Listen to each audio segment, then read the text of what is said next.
A mogu sve, kažu i studentice Fakulteta političkih znanosti. Predstavimo njihov projekt. Studenti Fakulteta političkih znanosti pokrenuli su projekt Ja mogu sve. Cilj projekta je uključiti osobe s invaliditetom u društvo te stvoriti zagrebačko društvo jednakih šansi.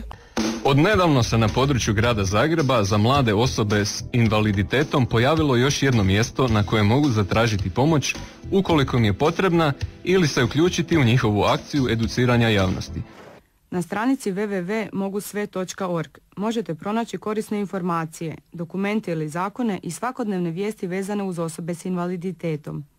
Također, ako studirate ili planirate upisati studij na Zagrebačkom sveučilištu, ovdje ćete naći sve što vam treba. Anja, Alisa i Ana, studentice su 3. godine novinarstva na Fakultetu političkih znanosti.